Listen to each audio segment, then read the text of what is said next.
현재의 인구 통계가 장래 인구 통계를 예측할 수 있는 겁니다. 인구 통계는 속일 수가 없죠. 앞으로 뭐 금리가 앞으로 어떻게 되고 우리나라 경제 성장률이 앞으로 어떻게 된다라고 많은 예측이 있지만, 또 환율이 어떻게 됐다 뭐 이런 예측이 있지만 사실 맞추기가 어렵지만 이 인구 통계만큼은 정확합니다.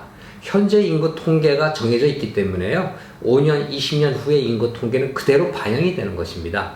그만큼 인구 통계는 우리 인간들이 가장 정확하게 예측할 수 있는 부분입니다. 우리나라도 뭐 2031년부터는 인구가 조금씩 감소세가 좀 생긴다고 하는데, 사실 인구 감소가 그렇게 급격하게 떨어지지는 않을 겁니다. 왜냐하면 지금 기대 여명, 즉 수명이 자꾸 늘어나고 있지 않습니까? 그래서 2015년 기준으로 보면 45세 된 남자분이 81세까지 사는 걸로 나타났습니다. 지금 2025년 정도가 되면 이제 90세로 기대 수명이 늘어날 것으로 보는데요. 그만큼 이제 오래 살게 되죠. 특히 여성분들까지 감안하면 더 늘어날 것으로 봅니다. 그래서 지금 뭐 출산율이 자꾸 줄어들어서 전체 인구가 줄어든다라고 걱정하시는 분들이 있는데, 반면에 또 수명이 늘어나기 때문에 그런 어떤 저출산의 인구 감소가 사실 어떤 고령화 또 수명의 연장으로 인해서 어느 정도 좀 상쇄가 될 것으로 보고요. 이렇게 본다면 전체 인구수의 어떤 감소는 아마 큰 변화가 없지 않을까 생각을 합니다. 특히 또 외국인들도 많이 또 증가되고 있죠. 사실 급격하게 증가되고 있는데요. 2018년 기준으로 보니까 237만 명으로 늘어나 있더라고요. 그만큼 외국인들이 우리나라 좀 많이 들어오고 있습니다. 그 이유가 사실 우리나라의 국민소득이 참 높아졌기 때문에 그런 건데요. 한 3만 달러를 넘어서지 않았습니까? 아시아 국가들이 이제 보면 한 10,000달러 정도 수준이니까요. 그쪽에 있는 분들이 이제 한국에 오면 한 2배, 또 3배 정도의 연봉을 또 벌어서 갈 수가 있지 않습니까? 그러다 보니 어떤 저소득 국가에 있던 그런 이제 근로자 분들이 우리나라에 와서 많이 일을 하는 것이죠. 제가 근래에 뭐 공장들, 지방, 경기도, 기업들 제가 방문해 보면 20대, 30대 외국인들이 일하고 있는 모습을 많이 보게 됩니다. 이렇게 인구 문제는 한 나라의 국가 경제와 밀접한 관련을 갖고 있습니다. 그만큼 인구의 어떤 관리가 굉장히 중요하다는 거 아니겠습니까? 그래서 많은 그 선진국들도 이 저출산 고령화 문제, 이 두 마리의 토끼를 잡기 위해서 노력을 했지만 어떤 나라도 이 고령화와 저출산 문제를 동시에 잡은 나라는 없습니다. 그만큼 굉장히 어렵다고 하는 것이죠. 특히 저출산 문제는 전 세계 어떤 나라도 성공한 나라가 없습니다. 미국은 그래도 성공했다라고 볼 수가 있죠. 왜냐하면 미국은 뭐 출산 정책이 엄청납니다. 거기는 특히 백인이 아닌 이제 흑인 분들이, 저소득층에 있는 분들이 사실 많습니다. 이분들이 이제 자녀를 출산하게 되면 정부에서 그 자녀를 양육할 수 있도록 어떤 뭐 식료품 쿠폰이나 뭐 이런 거를 많이 지원을 해주죠. 왜냐하면 부모가 살아 있어야 이제 어린 아기들을 돌봐줄 수가 있기 때문인데요. 그 아이들이 지금 20대, 30대가 되면서 미국 경제의 생산과 소비의 주체가 되는 겁니다. 그만큼 이 출산율 정책이 굉장히 중요한데요. 그러기 위해서는 돈이 필요한 것이죠. 미국은 이제 재정 채권을 이제 무한히 발행을 해서 그걸로 사실 내수 경제를 일으키고 있는데요. 이게 지금 큰 부담으로 와 있지 않습니까? 이제 전 세계에서 부채가 가장 많은 나라가 어디입니까? 바로 미국이죠. 또 그 재정채권, 미국 정부에서 발행한 재정채권을 가장 많이 갖고 있는 나라가 어디입니까? 이제 중국과 일본입니다. 그래서 미국이 사실 뭐 힘을 잘 못 쓰고 있다 뭐 이런 풍문도 있습니다. 왜냐하면 이제 중국이나 일본이 화가 나가지고 미국의 재정채권을 한꺼번에 환매 들어가면 미국 정부는 그거를 한순간에 갚을 수 있는 재정적인 능력이 없지 않습니까? 한마디로 파산을 하게 되는 것이죠.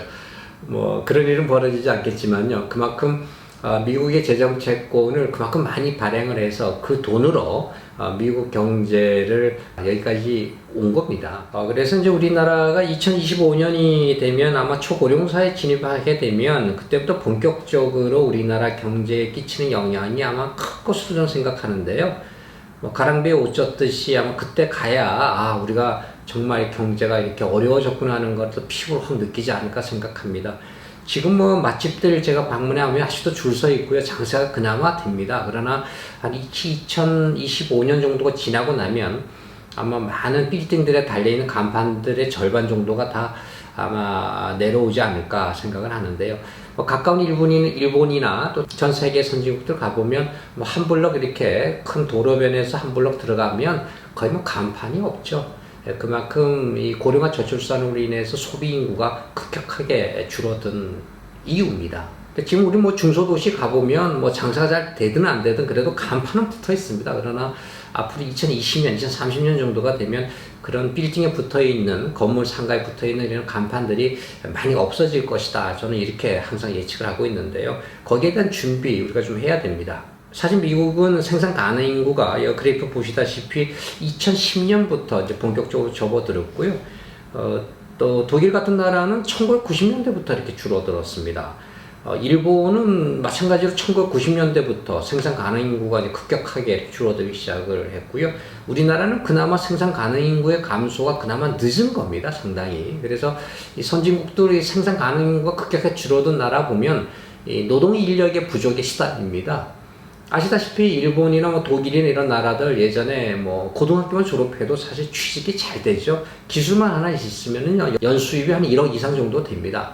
우리나라는 지금 뭐 대학원 뭐 박사를 받아도 취직이 안 되죠. 그만큼 노동 가능 인구가 그만큼 아직도 많다라고 하는 뜻입니다. 아마 지금 태어나는 그 아기들 또 어떤 유치원생들은 아마 이 친구들이 한 25살 정도 또 29살 정도가 되면 아마 취직이 너무 잘 되지 않을까. 왜냐하면 그때 정도가 되면 우리나라 생산 가능 인구가 아마 급격하게 줄어들어 있기 때문에 그럴 것 같아요. 일본만 하더라도 일본 대학생들은 뭐 취직 걱정 안 합니다. 뭐 4학년 정도가 되면 온갖 대기업에서 학교로 찾아와서 잡 설명회 하지 않습니까? 학생을 데려가려고요. 우리나라와는 완전 상반되는 현상들이 벌어지고 있죠. 그만큼 선진국들은 생산 가능 인구, 노동 가능 인구가 급격하게 이미 줄어들어 있는, 쪼그라들어 있는 상태입니다. 이제 우리나라는 이제 2016년부터 이제 줄어들기 시작을 했지만 2020년부터 이제 본격적으로 줄어들 것으로 보는데요. 그래도 뭐 앞으로 한 10년, 15년 정도가 지나면 아마 생산 가능 인구, 노동 가능 인구는 아마 급격하게 줄어들 것으로 봅니다. 따라서 우리나라가 이런 문제를 해결하기 위해서는 적극적인 어떤 이민 정책도 좀 펴야 되는 이런 전략들을 지금부터 준비를 해야 될 것 같아요.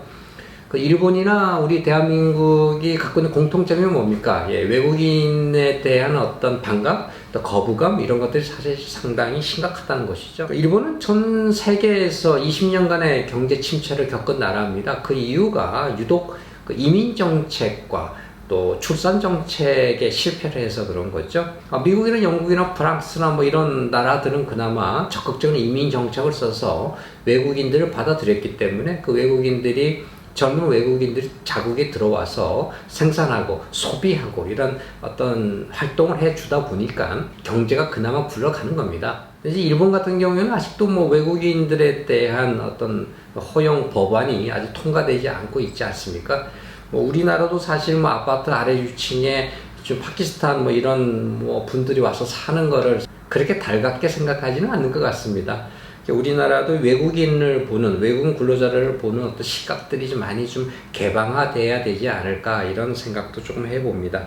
이런 이제 노동 가능 인구의 감소는 이 소비의 감소로 그대로 이어지게 되고요. 이 소비의 감소는 사실 경제 성장률의 급격한 감소로 이루어집니다. 이렇게 되면 또 금리는 같이 또 떨어질 수밖에 없고요. 지금 뭐 예적금 금리 보면 거의 0% 정도 와 있는데 이 고령화 저출산 문제가 해결되지 않으면 이 금리의 어떤 상승 기대하기는 어렵습니다. 전 세계가 고령화 저출산으로 겪으면서 가장 크게 영향받은 것이 금리죠. 금리라고 하는 것은 돈에 대한 수요와 공급에 의해서 결정이 되는데요. 그만큼 돈에 대한 수요가 없다라고 하는 뜻이죠. 소비가 줄어드니까요. 기업들이 소비가 늘어야 생산은 늘리고 생산을 늘리기 위해서 땅을 사고 공장을 지어야 되는데요.